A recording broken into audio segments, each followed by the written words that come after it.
The demonstration began at sunset, Zephyrian time, in the ship's main diplomatic hall. Marcus had never seen so many elaborately robed aliens in one place, and the collective weight of their attention felt like standing under a very judgmental spotlight. Members of the High Council, Queen Mother Veltara announced formally, I present Prince Chiron for empathic resonance evaluation. The 12 council members arranged themselves in a precise circle, their combined empathic abilities creating what Marcus could only describe as a psychic pressure cooker. He felt it as a buzzing tension that made his teeth ache, and he wasn't even the one they were focusing on. Prince Chiron, held carefully in his ornate ceremonial carrier, lasted approximately 30 seconds before beginning to cry. This is exactly what I was afraid of, Marcus muttered, then looked at Queen Mother Veltara. Your Majesty, permission to approach. Granted. Marcus walked into the center of the circle, immediately feeling the intensity of 12 powerful minds, all focused on evaluation and judgment. No wonder the baby was overwhelmed. Honored council members, he said, feeling ridiculous addressing galactic dignitaries while preparing to essentially babysit in front of them. I'm going to need you to dial back the psychic scrutiny about 90%. This is highly irregular, announced the lead council member, whose robes suggested he held significant authority. The evaluation requires full empathic monitoring. The evaluation requires the prince to demonstrate empathic harmony, Marcus corrected, gently lifting Prince Chiron from his carrier. He can't do that if he's being psychically smothered by 12 adults all trying to read his emotional state at maximum intensity. The baby's cries immediately softened as Marcus cradled him, though they didn't stop entirely. Observe from a distance, Marcus continued, beginning to hum the melody that had become their mutual comfort song over the past 3 days. Let him show you what he can do when he's not being overwhelmed by input. The human presumed to instruct the High Council, one member whispered, though not quietly enough to avoid being heard. The human is trying to prevent your empire from collapsing, Marcus replied cheerfully, then focused his attention on Prince Chiron. Hey there, little guy.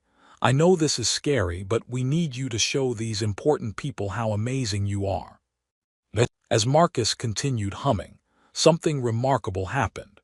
Prince Chiron's cries faded to quiet contentment, but instead of simply calming down, he began to respond to the empathic energy in the room in ways that made the council members gasp audibly.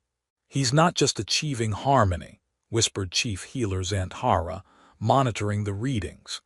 He's actively harmonizing with each council member individually while maintaining his own emotional stability.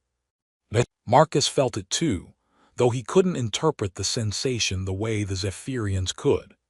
It was like standing in the center of a complex musical arrangement where Prince Chiron had somehow become the conductor, creating coherent patterns from what had been chaotic input. This is unprecedented, the lead council member announced, his tone shifting from skepticism to awe. The prince is demonstrating empathic control that we don't typically see until adolescence. Because he's had practice, Marcus realized aloud. The past 3 days of learning to filter empathic input while using me as a stabilizing influence. He's been developing skills that normal royal children don't get to practice until they're much older. Queen Mother Veltara's skin showed patterns of relief and pride as she watched her son perform what amounted to empathic magic for an infant.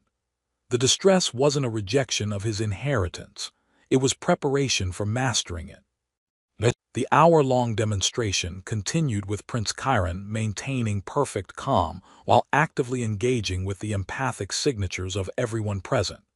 He even seemed to be enjoying himself, making small sounds of contentment and occasionally reaching toward different council members as if greeting them individually.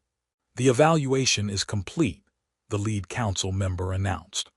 Prince Chiron has demonstrated not only compatibility with his royal inheritance but empathic abilities that exceed all historical precedent. The succession is confirmed. The formal ceremony that followed was a blur of gratitude, political maneuvering, and ceremonial presentations that Marcus barely understood. But the part that mattered was clear. Prince Chiron was officially recognized as heir to the Zephyrian throne, and the political crisis was over. Sergeant Rivera, Queen Mother Veltara, approached him as the council members were departing. "I have a proposition for you." "Your Majesty, Prince Chiron has formed an unprecedented bond with you. His empathic development appears to be accelerated by your presence, and your stabilizing influence allows him to function at levels we've never seen in such a young child." Marcus looked down at the baby, who was currently sleeping peacefully despite having just performed psychic feats that impressed a room full of experts. "What are you asking?" "I'm asking if you would consider accepting a permanent position as Prince Chiron's guardian and developmental advisor. The role would involve helping him learn to control and direct his abilities as he grows, while providing the emotional stability that allows him to reach his full potential. You want me to help raise the future emperor of a galactic civilization. I want you to continue doing what you've already proven you can do, helping a gifted child learn to manage overwhelming abilities while maintaining his essential humanity." Marcus considered the offer, looking around the diplomatic hall where he just helped prevent an interstellar war through the strategic application of human lullabies. "Your Majesty, I should point out that I have no formal training in child development, royal protocol, or interspecies diplomacy." "You have something more valuable," Queen Mother Veltara replied. "You have the ability to see a scared child who needs help, regardless of his political importance, and the wisdom to provide exactly the support he needs." Prince Chiron stirred in Marcus's arms, opening his eyes to look up at the human, who had become his anchor in a world of overwhelming psychic stimulation. The baby made a soft sound of recognition and contentment. "Well," Marcus said, feeling the weight of an extraordinary responsibility settling around him, "I guess I've always wondered what it would be like to help raise royalty. Though I should warn you, I'm going to insist on teaching him some Earth nursery rhymes." Queen Mother Veltara's laugh was the first genuinely joyful sound Marcus had heard from her since the crisis began. "I think the Zephyrian Empire can accommodate Earth nursery rhymes if they help produce the most empathically gifted ruler in our history." "Then yes, Your Majesty, I accept." The formal ceremony that made Marcus an official member of the royal household was surprisingly simple, involving what appeared to be a crystalline contract that recorded his biometric data and somehow linked him to the palace's security and communication systems.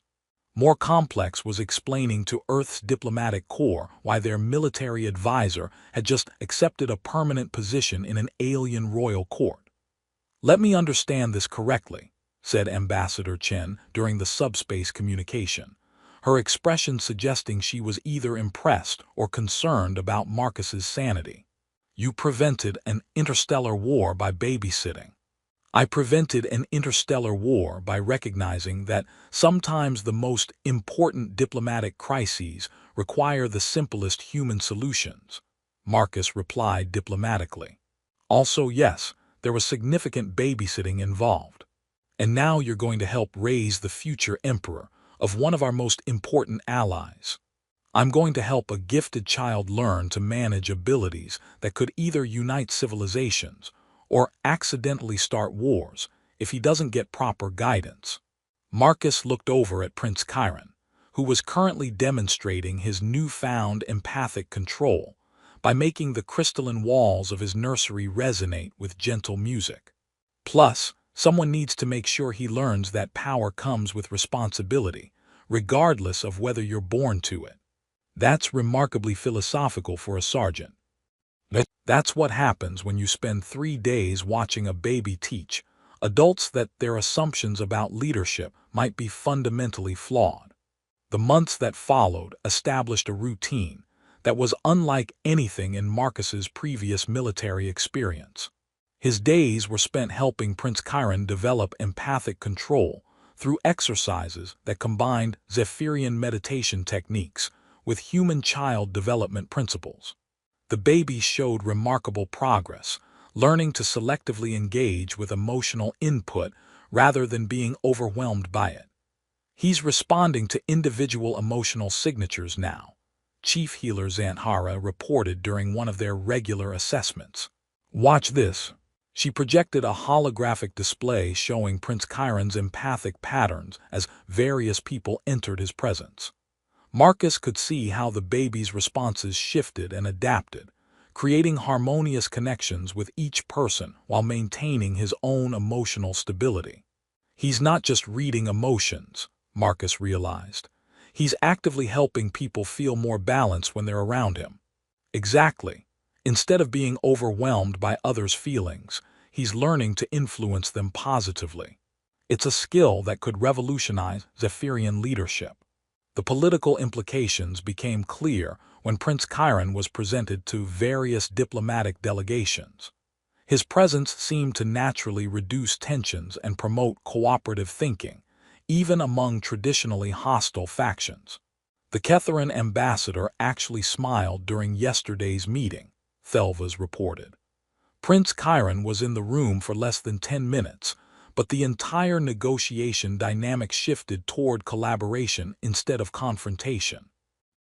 So we're raising a baby who's basically a living diplomacy enhancer, Marcus said, watching Prince Chiron practice reaching for toys while unconsciously harmonizing the emotional atmosphere around his play area. That's either incredibly useful or slightly terrifying.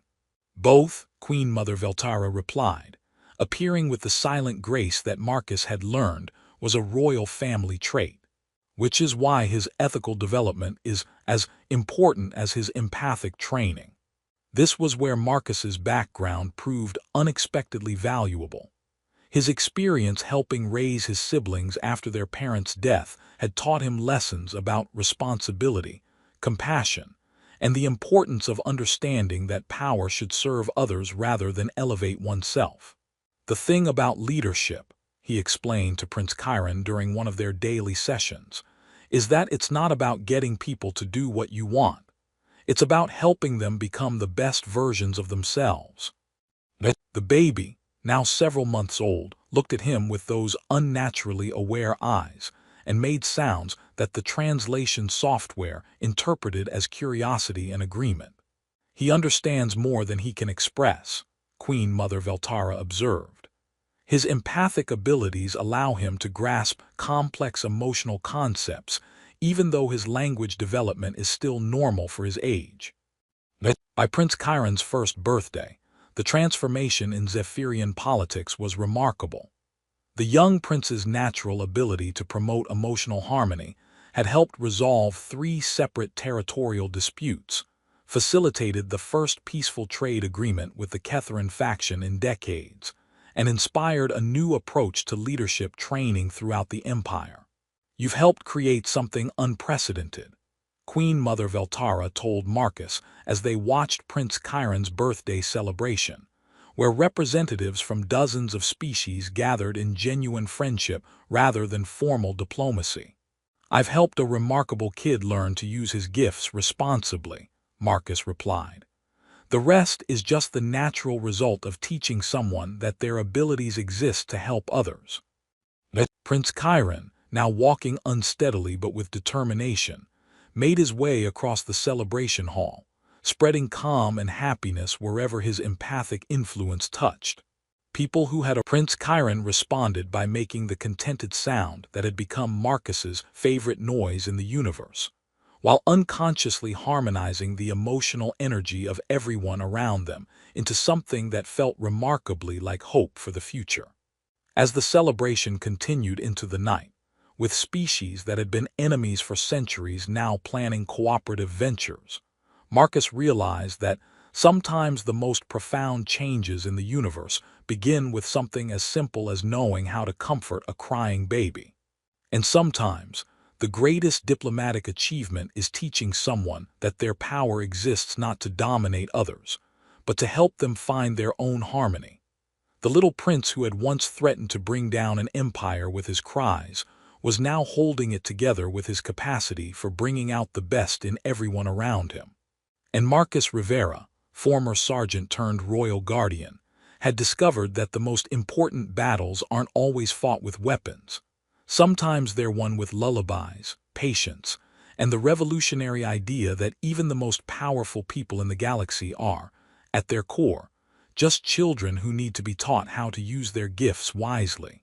Sergeant Marcus Rivera had survived 3 tours of duty in hostile alien territories, weathered diplomatic crises that nearly started interstellar wars, and once spent 48 hours trapped in a malfunctioning escape pod with nothing but emergency rations, and his own increasingly creative curse words for company. None of that had prepared him for the sound currently echoing through the corridors of the Unity's edge. What in the name of all that's sacred is that noise? He asked Commander Thelvas, his Zephyrian liaison, who was looking increasingly haggard despite her species' naturally composed demeanor. That, Sergeant Rivera, is the sound of a potential diplomatic catastrophe, Thelvas replied, her silver-blue skin showing stress patterns that Marcus had learned to recognize over the past months. Her elongated ears, normally held high with confidence, drooped with exhaustion. Prince Chiron has been crying for 18 standard hours. Babies cry, Marcus said reasonably. It's pretty much their primary function, right after eating and making messes. Zephyrian royal infants do not cry for 18 hours, Thelvas corrected, her tone carrying the weight of cultural significance that Marcus was still learning to navigate. Our children are born with empathic resonance abilities. They should achieve harmonic balance within their first day of life, or what? Or it suggests they may be fundamentally incompatible with their royal inheritance, which could destabilize the entire empire. Marcus stared at her, processing the implications. You're telling me that one crying baby could bring down a galactic civilization? The Zephyrian Empire has existed for 3 millennia based on the principle that our rulers maintain empathic harmony with their subjects. If the heir apparent cannot achieve basic emotional balance, Thelvas gestured helplessly, the political ramifications would be catastrophic. The crying intensified, a sound that seemed to bypass Marcus's ears entirely and resonate directly in his chest cavity. He found himself unconsciously humming a simple melody his grandmother used to sing, trying to counteract the distressing noise. The Queen Mother hasn't slept since the birth, Thelvas continued. Our best healers, nursemaids, even empathic specialists from the capital world have tried everything. Harmonic frequency therapy, crystalline resonance chambers, ancient lullabies that have soothed royal children for centuries. Nothing works. Have you tried just picking him up and walking around? Marcus asked. Sometimes babies just want to move. Thelvas looked at him with the expression reserved for well-meaning aliens who didn't understand the complexities of advanced civilizations. Sergeant, we're not dealing with a simple case of infant discomfort. This is a matter of cosmic significance. Right, cosmic significance, Marcus nodded. But has anyone tried the walking thing? Before Thelvas could explain why human childcare techniques were irrelevant to Zephyrian royal protocol, the ship's intercom crackled to life. All personnel, please be advised that we are experiencing elevated noise levels in sections 7 through 12. This is not a system malfunction. We apologize for any inconvenience. Inconvenience, Marcus muttered. That's diplomatic speak for we're all going slowly insane from the sound of an unhappy baby. The situation is becoming untenable, Thelvas admitted. Our delegation was already under pressure following the failed peace negotiations with the Ketharan faction. Now this. Some are beginning to whisper that it's an omen. Marcus followed her through the ship's corridors toward the diplomatic quarters, noting how even the normally stoic Zephyrian guards looked frayed around the edges. The crying seemed to be affecting everyone, creating an atmosphere of tension that made routine conversations feel strained. What exactly happens if the prince doesn't harmonize, or whatever you call it? The High Council would be forced to question the legitimacy of his succession. Queen Mother Veltara might face challenges to her regency. The empire could fracture into competing factions just when we need unity most. Thelva's paused outside an ornate door that was vibrating slightly from the sound within. Would you like to observe? Perhaps an outside perspective might provide insight. Marcus wasn't sure he wanted to see whatever was happening behind that door, but his curiosity won out over his survival instincts. Sure, why not? I've always wondered what an interspecies diplomatic crisis looks like from the inside. The royal quarters had been transformed into something resembling a medical emergency center. Zephyrian healers moved between various pieces of exotic equipment, while Queen Mother Veltara sat in a chair that seemed designed to optimize her empathic connection with her child. She was beautiful in the way that Zephyrian nobility tended to be, tall, graceful, with skin that shifted between silver and pale blue depending on her emotional state. But she looked utterly exhausted. Prince Chiron lay in what Marcus assumed was a high-tech crib, though it looked more like a miniature version of the crystalline meditation chambers he'd seen in Zephyrian temples. The baby was tiny, even by human standards, with the delicate features and pointed ears of his species, and he was definitely not happy about something.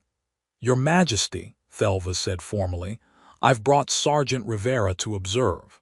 He has experience with human childcare." Queen Mother Veltara looked up with eyes that held both hope and desperation.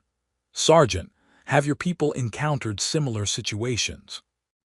Marcus approached the crib carefully, noting how the baby's cries seemed to fluctuate in intensity based on who was nearby. "Well, Your Majesty, human babies cry for all sorts of reasons. Hunger, discomfort, overtiredness, or sometimes just because they're overwhelmed by too much stimulation. We have addressed all physiological needs," one of the healers interjected. "The prince is healthy, fed, and comfortable. This distress appears to be empathic in nature." "What if that's the problem?" Marcus found himself saying.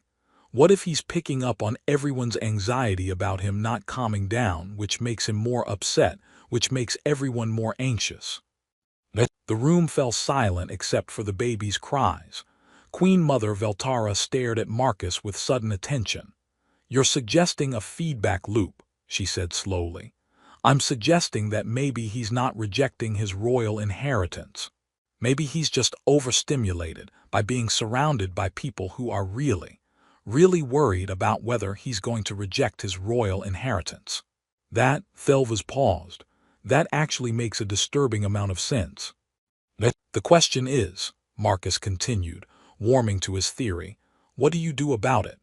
How do you create a calm environment when everyone's stressed about creating a calm environment?" As if in response to his words, Prince Chiron's cries shifted to a slightly different pitch, and Marcus found himself humming again without thinking about it. For just a moment, the baby's distress seemed to ease. "Did you hear that?" Queen Mother Veltara asked urgently. "The resonance changed when you made that sound." "I was just humming," Marcus said. "Old Earth lullaby my grandmother used to sing." "Human vocal frequencies," one of the healers murmured thoughtfully. "They exist in a range that our empathic receptors find particularly soothing." "Great," Marcus said. "So I'm basically a walking white noise machine for alien babies. That's definitely going in my service record." But as he continued to hum softly, Prince Chiron's cries did seem to quiet slightly, creating the first moment of relative peace the room had experienced in nearly a day. Queen Mother Veltara looked at Marcus with an expression he couldn't quite read. "Sergeant Rivera, would you be willing to stay and continue, providing vocal assistance?" Marcus looked around the room full of exhausted aliens, all staring at him with varying degrees of hope and desperation, then down at the tiny prince, who seemed to have found his first moment of calm in 18 hours. "Your Majesty," he said, settling into a chair near the crib, "I've got nowhere else to be. But I should warn you, I only know about 6 lullabies, and most of them are in languages you've probably never heard of." At this point, Sergeant, Queen Mother Veltara replied with the first smile he'd seen from her, I'm willing to try anything. By the second day, Marcus had become an unofficial member of the Royal Childcare team, though he was pretty sure that wasn't how it would be described in the official reports. He'd spent the night in shifts with various Zephyrian specialists, taking turns humming lullabies while they monitored the prince's empathic resonance patterns on equipment that looked like it belonged in a science fiction movie. The vocal therapy is providing temporary relief, announced Chief Healer Zanhara, studying readouts that displayed the baby's emotional state in flowing patterns of light. But the underlying distress remains unchanged. Because I'm treating the symptom, not the cause, Marcus said, accepting a cup of something that tasted like coffee mixed with starlight from Thelva's.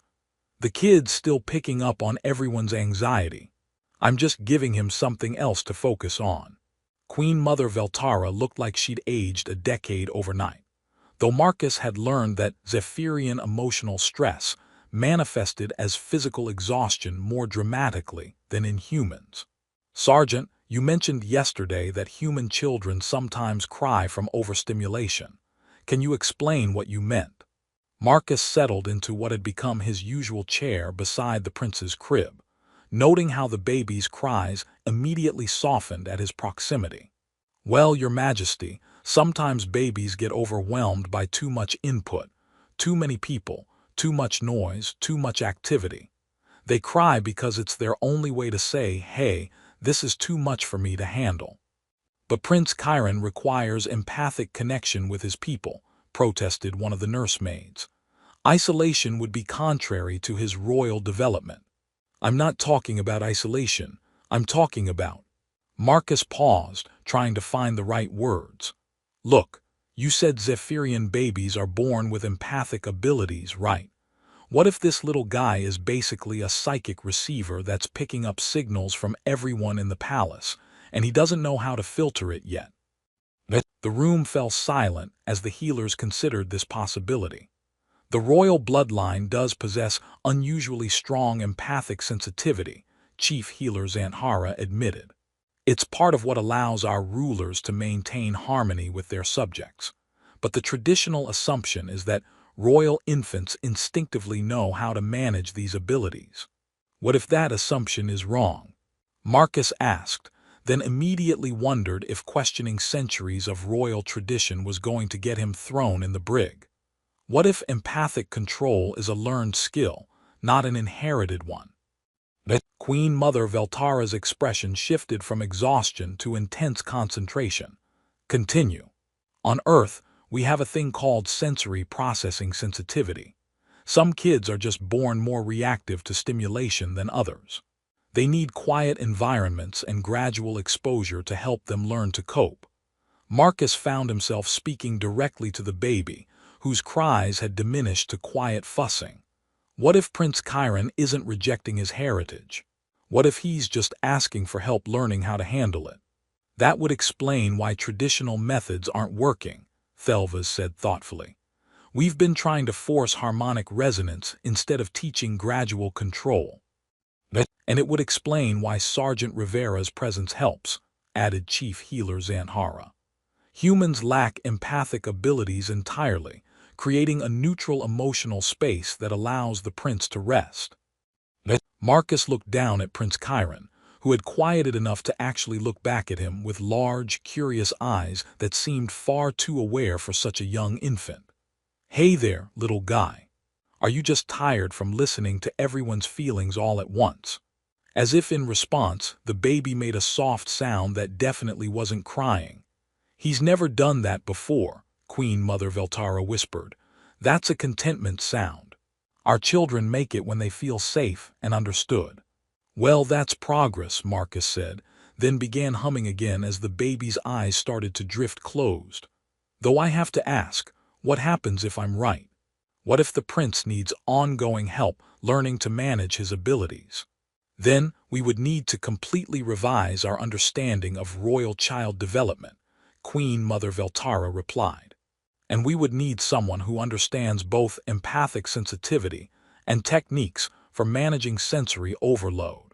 The implications of that statement hung in the air as Marcus continued his gentle humming, creating the first sustained period of quiet the ship had experienced since the crisis began. "Your Majesty," he said carefully, "I should probably mention that I'm not qualified to be a royal advisor. I'm just a soldier who helped raise his siblings after our parents died." "Sometimes," Queen Mother Veltara replied, watching her son sleep peacefully for the first time in his short life, "the most important qualifications can't be taught in formal training." Outside the royal quarters, Marcus could hear the ship's normal operations resuming as crew members finally got relief from the constant crying. But inside the crystalline nursery, he found himself wondering if he just accidentally volunteered for the most unusual assignment of his military career. "Thelvas," he said quietly, "what exactly does royal advisor mean in Zephyrian culture?" "Generally speaking, a lifetime position involving significant responsibility for the future ruler's development and well-being." She paused. "Why do you ask?" Marcus looked down at the sleeping prince, then at Queen Mother Veltara, who was watching him with an expression that suggested she was already making plans. "Just wondering," he replied, though he had a feeling his wondering was about to become much more complicated. The third day brought news that transformed a nursery crisis into a galactic emergency. Marcus woke to find the royal quarters in controlled chaos, with emergency communications flooding in from across the Zephyrian Empire. "What's the situation?" he asked Thelvas, who looked like she hadn't slept at all. "Word of the prince's condition has reached the outer colonies. 3 systems have declared independence, claiming the royal bloodline has lost its divine mandate. The Ketharan faction is mobilizing their fleets, and our own High Council is demanding immediate resolution."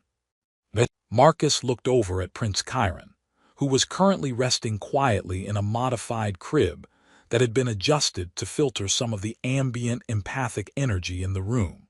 The baby seemed calmer but still showed signs of distress whenever too many people gathered nearby. "How bad is immediate resolution?" "Queen Mother Veltara has been given until sunset to either demonstrate the prince's empathic stability or formally abdicate in favor of a more suitable heir." Suitable heir meaning her sister's son, who happens to be aligned with the faction that wants to resume hostilities with your people. Marcus felt something cold settle in his stomach. "So if we can't figure out how to help this baby, we potentially lose both the most peaceful Zephyrian ruler in generations and kick off another interstellar war." "That's an accurate summary, yes." "Great, no pressure at all." Queen Mother Veltara entered the room looking like she was carrying the weight of multiple worlds, which Marcus supposed she literally was. "Sergeant Rivera, I need to ask something of you that goes far beyond your original duties." "Your Majesty, the High Council has agreed to one final demonstration. If Prince Chiron can achieve sustained empathic harmony for a full hour in the presence of witnesses, they will accept that his earlier distress was temporary developmental difficulty rather than fundamental incompatibility with his royal inheritance." Marcus looked at the baby, who was currently making quiet, curious sounds while examining his own tiny hands. "And if he can't? Then I abdicate, the prince is removed from succession, and the empire likely fractures into civil war within months." "No pressure," Marcus repeated under his breath. "What do you need me to do?" "The demonstration requires Prince Chiron to maintain calm, while surrounded by at least 12 High Council members, all of whom will be actively monitoring his empathic resonance." Queen Mother Veltara's skin showed stress patterns Marcus had learned to recognize. Under normal circumstances, this level of scrutiny would be overwhelming even for an adult. "But you think I can help?" "I think you're the only chance we have." Marcus studied the baby, who seemed to sense the increased tension in the room and was beginning to show signs of agitation. "What exactly are you asking me to do? I can't make myself more empathically neutral than I already am." Actually, interjected Chief Healer Zanhara, we've been analyzing the data from the past 2 days. Your presence doesn't just provide neutral space. It actively dampens empathic interference within a 3-meter radius. I'm like a psychic null field, more like a stabilizing influence. When you're near the prince, his natural abilities can function without being overwhelmed by external input. Thelva's pulled up a holographic display showing empathic energy patterns. Look at these readings from yesterday. When you were humming, the prince's resonance didn't just calm. It organized into coherent patterns we've never seen in such a young child. Marcus stared at the flowing light patterns, trying to understand what they were telling him. Are you saying I'm not just helping him cope with his abilities, I'm helping him develop them properly? That's our hypothesis, Queen Mother Veltara said. And if we're right, your presence during the demonstration might allow Prince Chiron to show the High Council something unprecedented, controlled empathic harmony in a newborn. And if we're wrong, then we find out together. Marcus looked around the room at the exhausted healers, the desperate queen, and the tiny prince who had somehow become the key to preventing an interstellar war. All right, Your Majesty, but I should warn you, I've never been responsible for preventing the collapse of a galactic empire before. Neither have I, Queen Mother Veltara replied with a weak smile, though I suspect we're about to learn together. As preparations began for what would either be the most successful royal demonstration in Zephyrian history or the most spectacular diplomatic failure Marcus had ever witnessed, Prince Chiron looked up at him with those unnaturally aware eyes and made a sound that might have been a laugh. I hope you know what you're doing, little guy, Marcus murmured, because apparently the fate of multiple star systems is riding on whether you can stay calm for 1 hour. The baby's response